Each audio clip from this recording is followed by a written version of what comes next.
Good morning. The turn on obviously is very simple, and just don't forget to shut it off. You turn it on to high to light where it says, and then throw a match inside, and you've got a barbecue. I keep the patio furniture here, especially the thing that goes, the umbrella. Put it in when you get here. It keeps the sun from damaging it all year long, so unless we're going to use it, I keep it on the patio, along with those blue pillows that you see on the left there, which are for the chairs. The chairs around the table, that is. Be sure and not let Logan play around the patio, the fountain over there. It is not anchored in any way, shape, or form, and if he leans on it, it'll fall over and could break his leg or something. I need to fix it somehow or other someday. When you get here, the jacuzzi is probably going to not have much water in it, and so we'll take care, first of all, of filling the water. I'll show you how to do that. Okay, first of all, here is the timers. One timer is for the pool sweeper, and that's the thing that goes around the bottom of the swimming pool. You should not have to fiddle with that. And this one on this side over here is for this motor down here, which is the one that will power the jacuzzi. Okay, and make changes on it to turn the time. If you have to turn the time on it, you pull it out just like that, and then you can turn it any way that you wish. And so I've got it set on 8 o'clock in the morning right now. And this first handle that you see here, this is the intake, and when the handle is up, it's drawing water from the swimming pool only, and when you turn it down,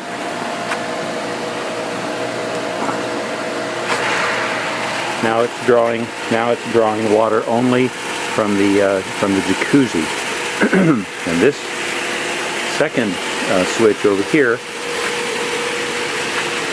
when it's up, it's returning water only to the pool, and when we turn it down, it's returning water only to the jacuzzi.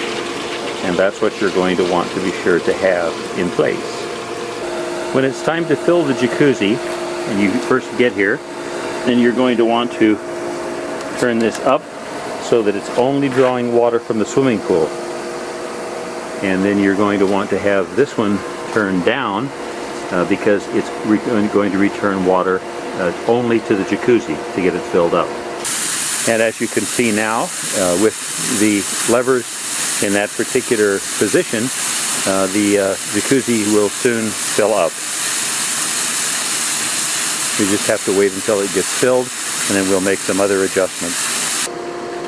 The filter gathers air, and so when I first turn on the jacuzzi, what I usually do is I empty the air out. It makes it go a lot faster. And you just pinch right here where you have the little levers here. You just pinch real tight there and twist it.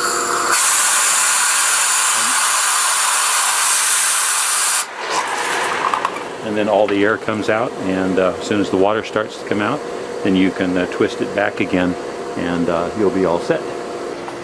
This is obviously the pool heater here, and it's a little dirty right now, but you can put either pool on or spa on. It doesn't really make any difference, and that'll activate it.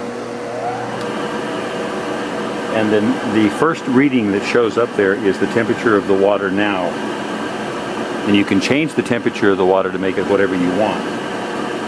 So your first button is going to give you what it's preset for. So I've got it set for about 96 degrees, which seems to be what everybody wants. You can raise it up or lower it down with these two buttons here. And then to shut it off, you just turn heater off right there. Very simple. As you can see, the jacuzzi is slowly filling. And as soon as it gets up to the top, that's when we have to make some additional adjustments so that everything is balanced. So what we'll do then is right now it's sucking from the swimming pool. It's sucking water only from the swimming pool. Obviously, if you had it sucking from the bottom of the jacuzzi, then it's not going to go anywhere. It's whatever's coming in is also going to be going out, and you'll never fill the jacuzzi. We'll adjust it to where, as soon as it gets to the top, to where it's sucking from the bottom of the jacuzzi and dumping water in through those jets there. And it should achieve some equilibrium that way, although you will have to make some adjustments to keep it that way that I will show you in a moment. So I have now noticed that the jacuzzi is nicely filled, and what we're going to do now is to make the adjustment to where it's sucking only from the jacuzzi. And if you turn it all the way that way, now it's sucking only from the jacuzzi. Sometimes that adjustment, though, results in it drawing a little bit too much, and you wind up with the level of the jacuzzi going down. So what I always do is I always put it just a little bit like that, just a little bit to the left, and then that seems to create equilibrium. And of course, on the other side over there, the handle is in the down position, and that means that it's returning water only to the jacuzzi, which is what you want, and just leave that full on that way.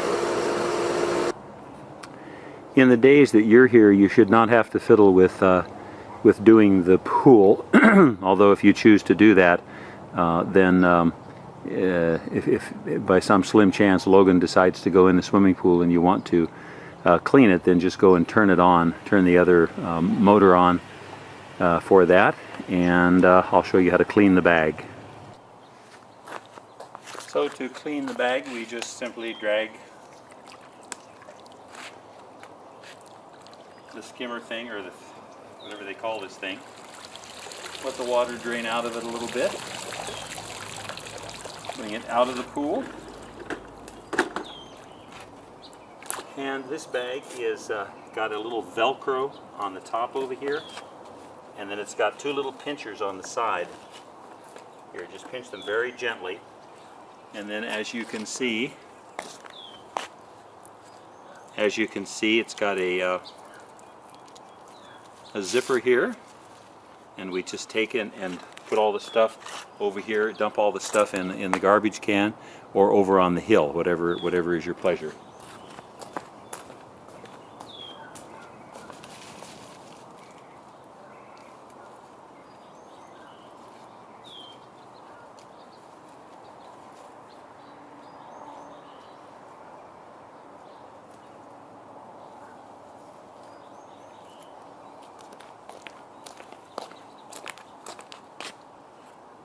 And then what we do is we be sure that the bag is zipped up. Don't get the Velcro in the way there. Make sure it's zipped up all the way. And then the Velcro is going to go around the hose like this. And then this round part is going to fit back in the little grooves very gently. You have to do it very gently because they break very easily and they cost a lot of money. So anyhow, we throw that back in the water. And it's always a good idea to be sure that there's no leaves in the skimmer. And the skimmer basket comes up like this, and you can dump it. Push it back down inside.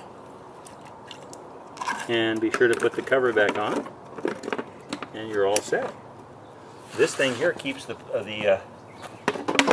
level of the pool good also.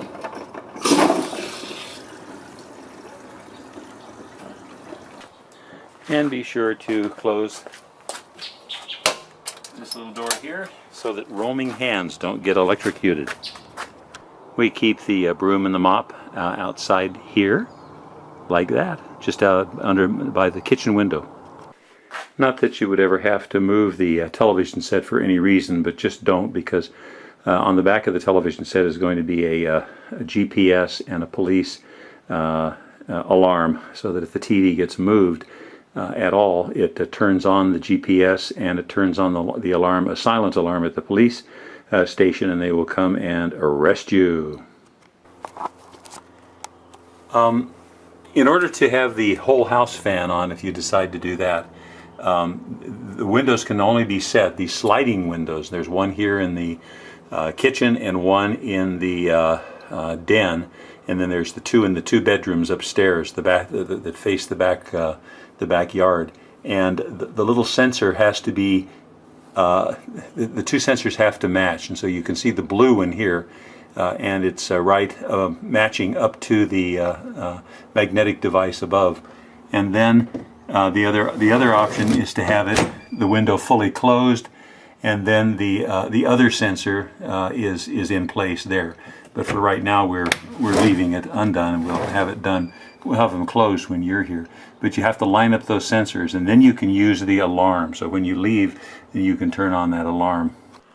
Here is the one in the dining room. It doesn't have any blue tape on it, and so that's lined with the window open, as you can see, so we can use the whole house fan. And then if we're using the heater, which is the way it'll be when you get here, then that one is matched up with the magnetic device up on top, and you can still then obviously use the alarm system. So we're leaving it open, leaving the window open, and that's as far as we can open it and still use the alarm.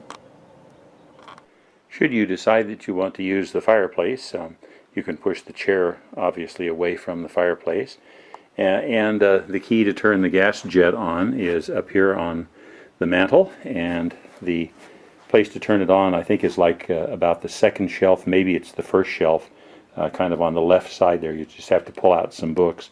The chimney is not vented, so you don't want to leave the heater on too long because it sucks out all the oxygen from the room. So leave it on only for, not more, probably in an hour. Of course, if you have the windows open, then it's not going to be a problem. And the flue is closed and you cannot open it. It's got a blanket inside to keep the air from going out the chimney. Oh, and you'll have to light it with a match as well. And it is gas, as I said. When you leave and turn on the alarm system, and you push 11, that means, you push 9, that means everybody is out of the house. There's no movement in the house whatsoever. And as soon as the timer times out and you're out of the house and the door is locked, then up in the corner here is a motion alarm. And if anything moves in the house, then that also activates it, in addition to the doors being opened by a burglar or something like that. So that's when you push. That's when you push 9. Here in Logan Stern's room, another sliding glass window, and here is your, where is it here? Oh, there's the sensor with the window, as you can see, open. Where is it? There we go. And then here it is with the window closed. So it'll be closed when you all get here, but. And here in the Brian Josok's room, you can see also the sensor. The window is open there. It's hard for me to see here. Ah, there's the sensor. That's with the window open. And then the next sensor is with the window closed. And there's a little trick to closing this particular window. Yeah, so in order to get this window closed here, what you have to do is you have to push on this window a little bit, and then the two of them will come together just like that. Unfortunately, these roll-up windows, they have the alarm on them, as you can see here, but they couldn't figure out any way to have it to where the window, when it's open, that the alarm will ever still work. So these push-up windows that are in this bedroom and the other one in the master bedroom, you can't open them and have the alarm on. Sorry about that.